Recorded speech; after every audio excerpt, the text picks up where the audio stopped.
Hi everyone, this is Dave from Geekanoids, and joining us today is Tom Merritt from TWiT TV. Hi Tom, thanks for joining us. Thanks for having me, Dave. It's really great that you could come into this interview with us today. Whereabouts can our viewers find you online? Well, the main thing I do is a show called Tech News Today. It's every day on TWiT, live.twit.tv, or you can subscribe to it at twit.tv/TNT. And then everything else I do is at tommerritt.com. Or I just registered this morning, tommerritt.co.uk. Did you? Did you? That actually redirects. Yeah. You're not planning anything there then. That's purely a redirect. You're not. Yeah. Just every time one of those comes available, I try to grab it. Cool, excellent. And also joining us is my partner in crime, Craig Fox from MyGreatFest.net. Do you want to tell us a little bit about MyGreatFest, Craig? Yeah, well, I'm Craig, as Dave said, and I'm running the world's first iOS jailbreak convention this September in London.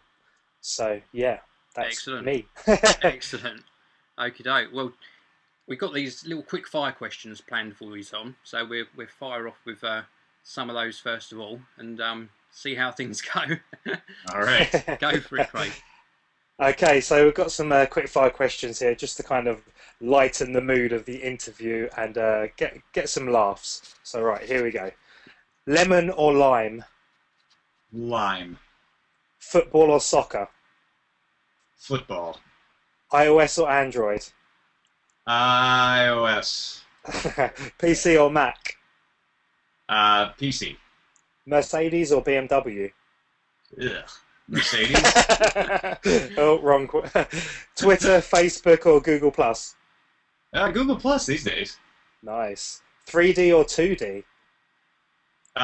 Good old 2D for now, until they perfect it. Yeah, definitely. Xbox or PS3?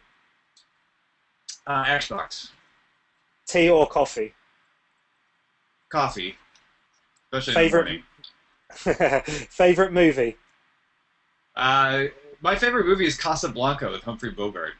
Nice. It's kind of out of genre for most of my other favorite movies, like Star Wars, Lord of the Rings, that kind of stuff. Yeah. But yeah, it is my all-time favorite. Favorite song? I don't know. Let me look at iTunes. Most played. What's most played? Re Your Brains, Jonathan Colton. I guess that's my favorite song. Okay, one glove or two? Two. Nice. I was putting the one glove in there because I thought you might be a Michael Jackson fan. Yeah. Fair question for sure. Adele or Whitney?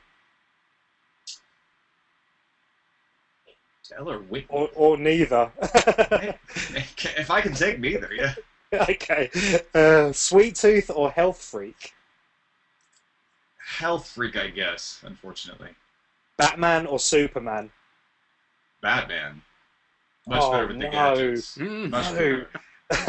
Internet talk or real life talk? Real life talk, although I've got no prejudices against internet talk.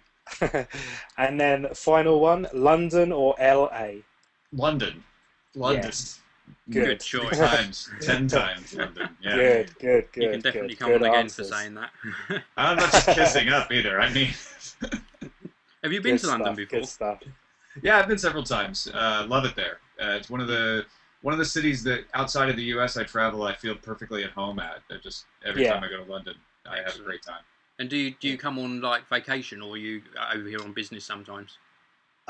Little of both. The first time I ever went was just on holiday, but I get there. Usually, I'm traveling somewhere else, and I can get a little bit of a layover in London. I'll spend a couple of days there. Cool. Yeah. Cool. Awesome. Now, everyone knows that you work for the TWiT network. Before that, you were obviously, I think, executive editor at CNET TV. That's right.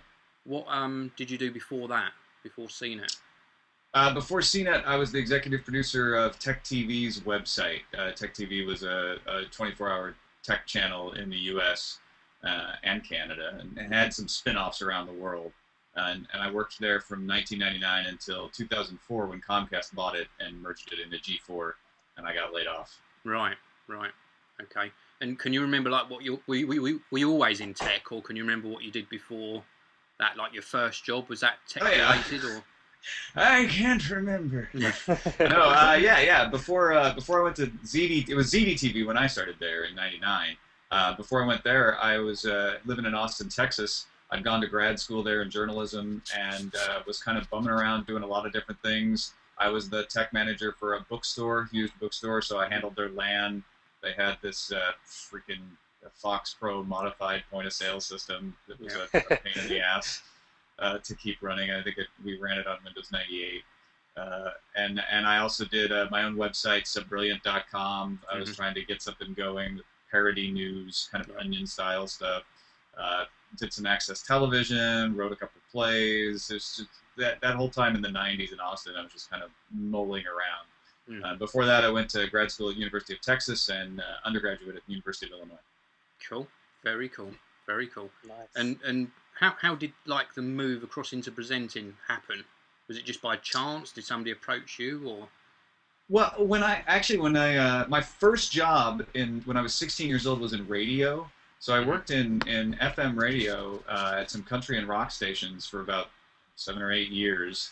And then in school I kind of moved away from that because it was not high enough paying to take the time away from studies. Sure. But when I got the job at ZDTV, I started doing more radio stuff with them because they had an online streaming. I would appear on the television shows every once in a while as the web producer and do stuff like that. So once I got over to CNET in 2004, they were just getting started adding significant web video to their offering.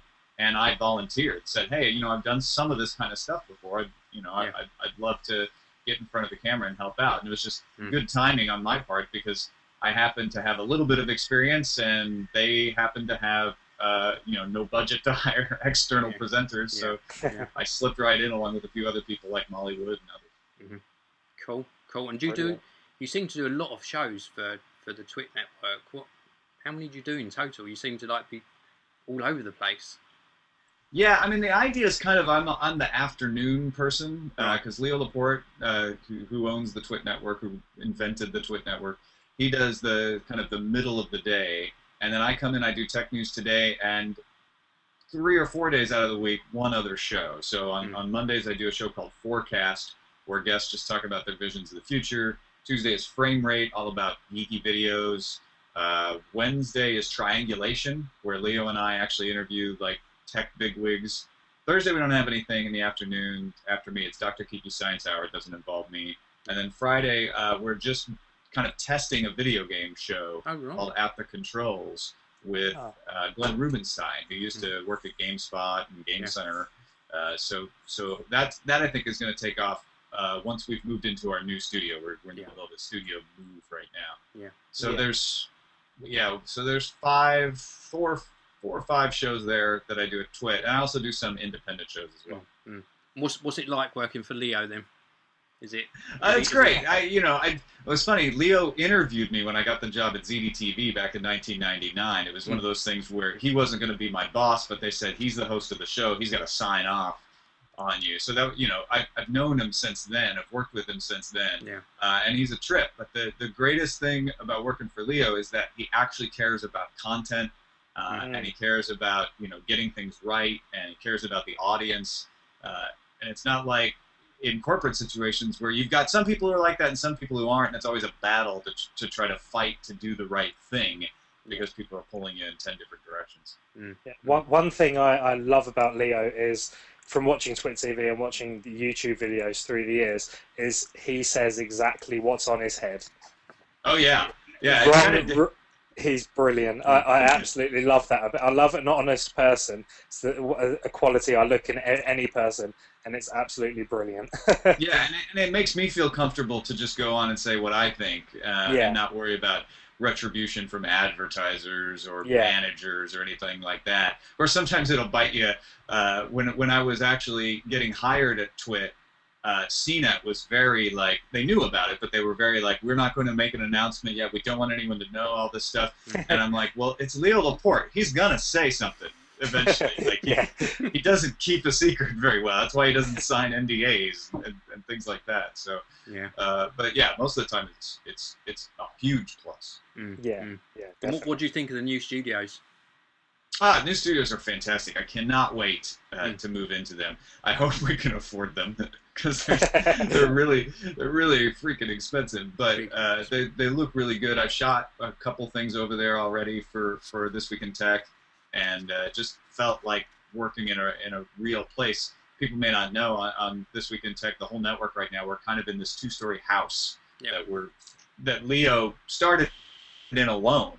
And we've far outgrown it. We're sitting on top of each other there, and we squeeze our 3-person news crew in every day in this little area that was meant to have a couple of guests for Leo's shows. So once we actually have our own set and everything, it's going to be great. I'm looking forward to it. Yeah, brilliant. Any idea when that's going to happen? Like the move-in time or?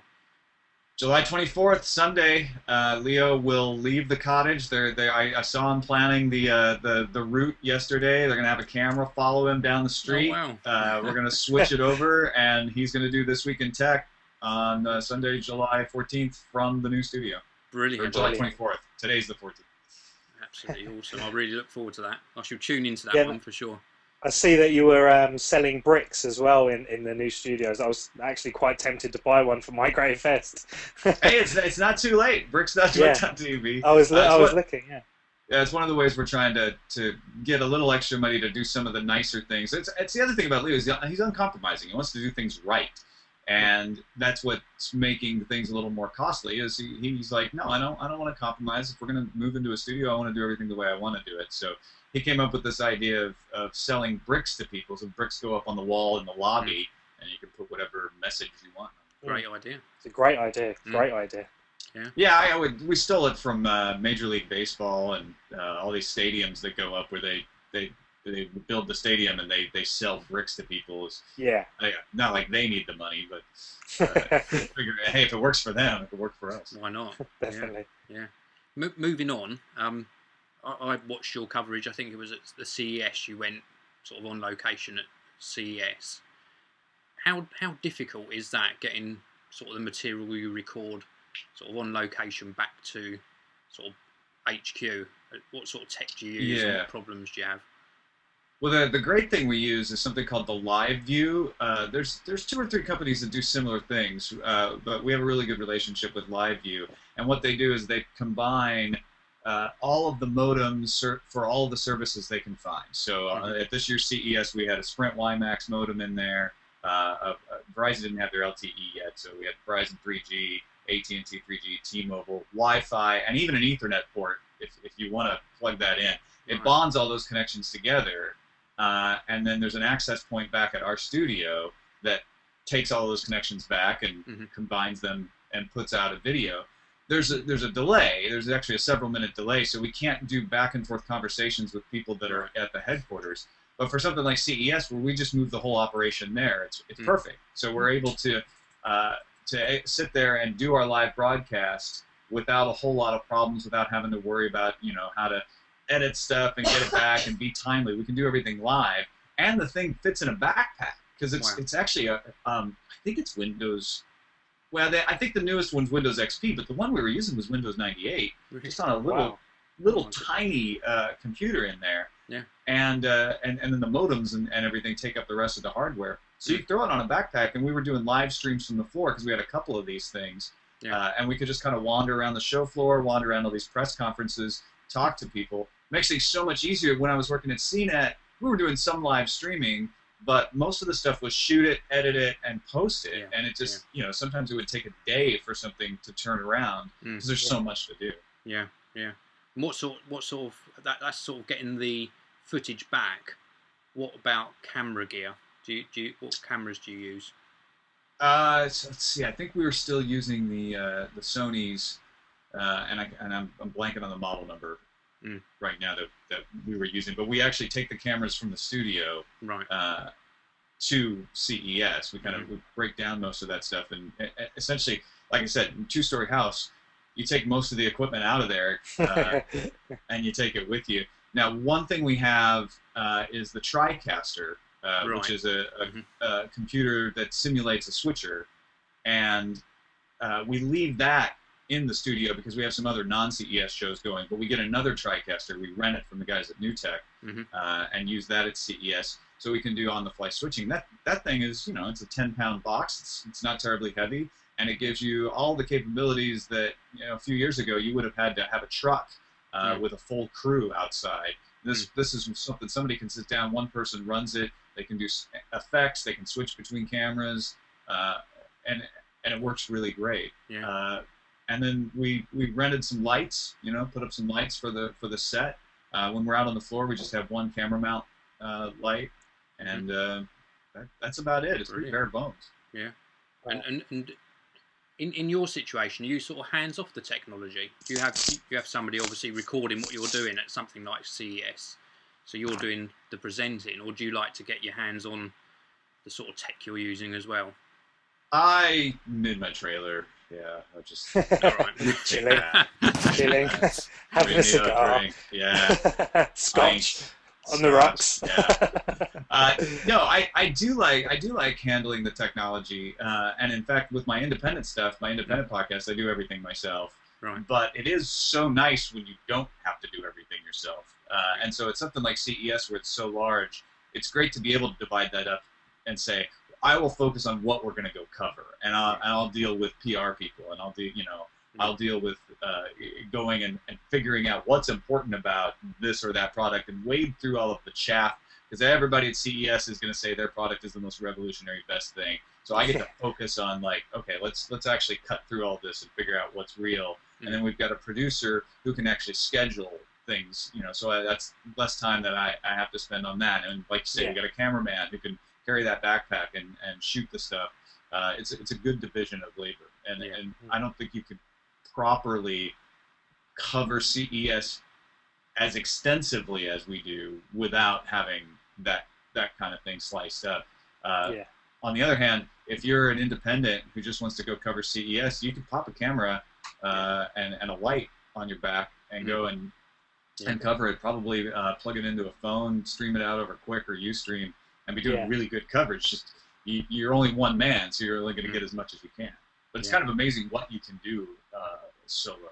You can achieve a lot with the technology that's available nowadays. So I mean, we've started using this GoToMeeting. We've basically be streaming this via live stream, and I think it's one of the best services we've used, isn't it, Dave? Yeah, like absolutely. Vocal hasn't been as good as what we've wanted. It's been a lot of echoing and sound distortion, but the way we're doing it now, I think, is just great.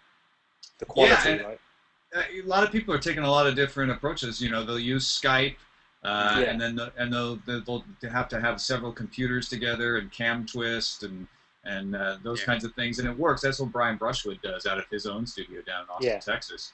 But the nice thing about GoToMeeting is it just puts everything together for you. If you're not worried about having to switch with different camera angles and stuff, it's perfect. Yeah, definitely. Yeah. Right. You personally, technology, you got a favourite bit of tech? It's usually whatever I happen to be messing with at the moment. I always forget what I'm supposed to answer when this question comes. Well, put it another way. What one piece of tech couldn't you do without? If you had to give up everything else, what could you? Right. It would still be my laptop. I have a MacBook Pro. It's the best Windows machine I've ever had. I run OS 10, Windows 7, and Ubuntu on it, virtual machines and Boot Camp. And I'm able to do absolutely anything I want with it. A lot of people have said, oh, you should go to a MacBook Air, but I like having the gargantuan hard drive with me at all times. And I know I could offload a lot of stuff onto an external drive, but it just wouldn't have the power to do the virtualization that I want to do. So yeah, I mean, if I had to lose, if I had one piece of gadgetry that I could take with me and I'd have to leave everything else behind, I'd definitely take my laptop. Yeah. You said right at the beginning of this interview that you're a Windows user, really, but yet you've got a MacBook Pro. Have you got that for what reason? Is it because of the hardware or because of what you use it for? Yeah, it's because of the OS flexibility. I could definitely hack, do a Hackintosh of some sort, but it's so much more overhead to maintain, and you're delayed with the updates. Going with a MacBook Pro, because it is such a good machine, and I can run Windows and Mac and Linux. It gave, especially when I was working at CNET and doing a lot more how-to content, it just gave me all the flexibility I needed to operate in whatever operating system I needed to at that given moment. Yeah. And it looks beautiful. Yeah, it's pretty too. I mean, that doesn't. Yeah, it's It does pretty. look good. Yeah. Most of my viewers are Apple users. So just sort of staying on that topic a little bit. Apple have got themselves in a really good position at the moment. They're gaining in market share. Do you think that they're going to have to step up their game to stay where they are now, or do you think they're resting on their laurels a little bit too much? Yeah, that's interesting, especially with Steve Jobs not involved as much in the day-to-day as he was before. You know, there's a lot of questions there about momentum and whether they can keep going. They've really upset people with Final Cut Pro recently, the way they made it more user-oriented versus more pro-oriented. But then again, that's what Apple is. They don't apologize. They're user-focused. I think they've got enough momentum to keep them going pretty well for a good 3 to 5 years. The iPad is still the only tablet really worth getting. I mean, there's some really cool stuff going on the Android side, but it just doesn't compare yet. I really had hopes for the BlackBerry Playbook, which I think is a solid device. Yeah. I really like the way the QNX operating system runs it. They've patched it up so a lot of the bugs are gone. And it's a good form factor for doing things like reading ebooks, but the software running on it yet is not even close. And that's partially RIM's fault, partially the developer's fault. So Apple's way ahead in the tablet game, and I think they're going to stay there. The smartphone race is going to be, I think, where they're going to feel the heat the most these days, because Android phones are definitely at par with the iPhone, and they didn't come out with the next iPhone this summer like they normally do. They will most likely come out with one in September, and then we'll be able to reassess if they've jumped back ahead or not. But right now, my wife just got a Samsung Galaxy S2, and she's absolutely in love with it. And she was an iPhone user for years and years and years. So I think not that the iPhone's in trouble or anything, but I think that's probably where the closest battle is going on right now. Definitely. And I think we actually touched on that the other day in a live stream, didn't we, Dave? About where we think Apple will go next.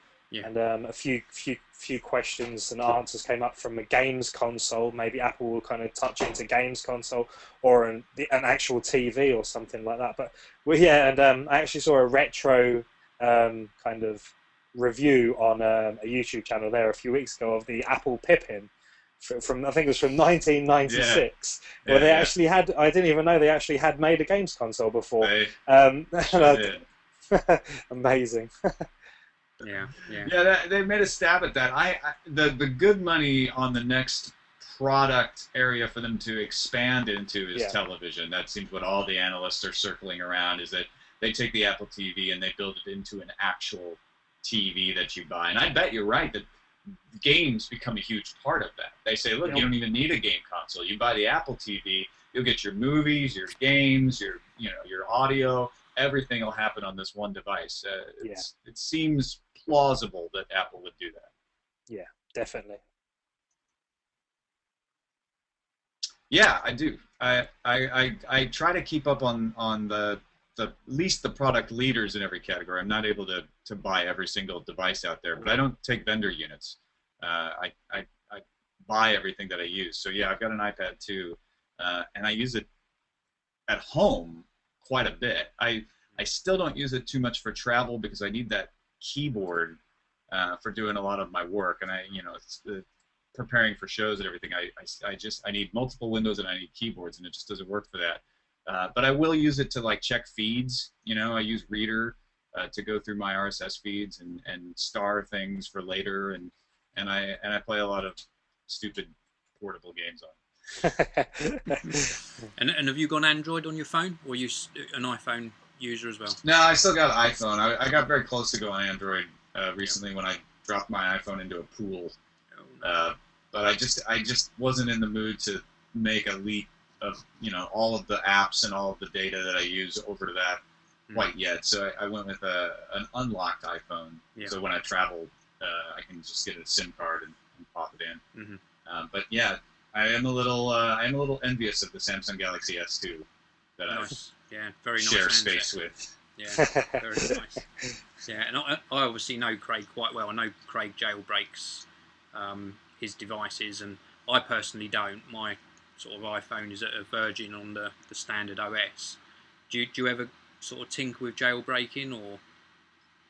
Oh yeah. I've jailbroken every phone but this newest one at least once, just to mess around with it. And I have jailbroken the iPad once as well. I've got iOS 5 running on it now, which is kind of buggy, and you can't take advantage of iCloud yet. But yeah, I do like to tinker around and mess with the operating system though. Yeah, cool. Just staying on the Apple theme, what do you think about all the rumours that we get about Apple products? Do you think that some of them may derive from Apple, or do you think it's mainly the journalists and the fanboys that are putting them out there because of a genuine interest?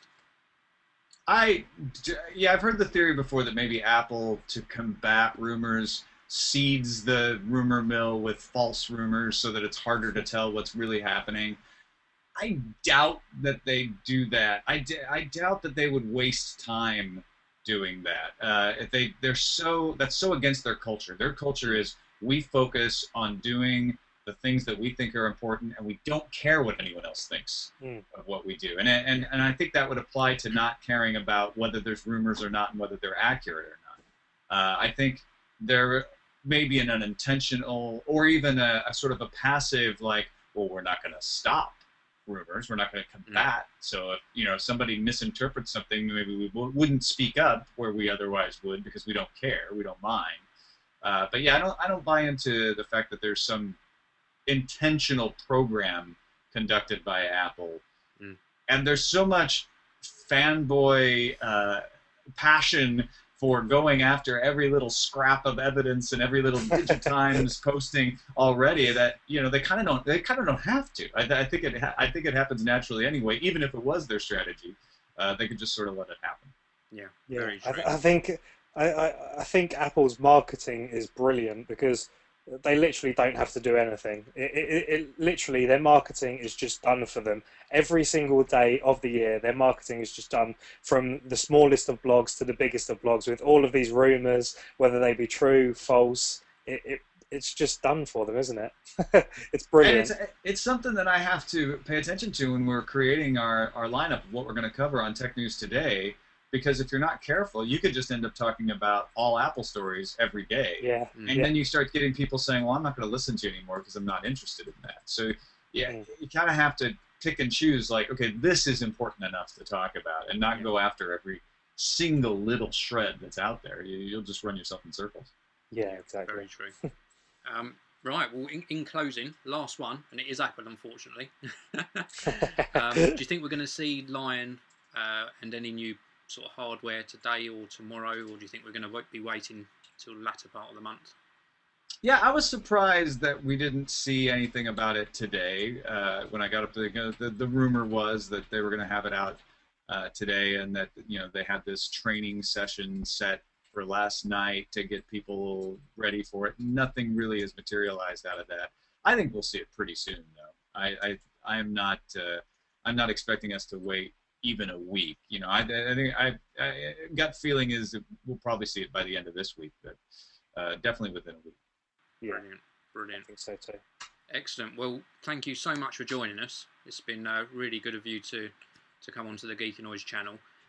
For everyone who's watching in, I'll put all the links to where you can find Tom Merritt below this video, and of course where you can find Craig as well. So thanks very much for joining us, Tom. Hey, thanks for having me, Dave. It was fun talking with you.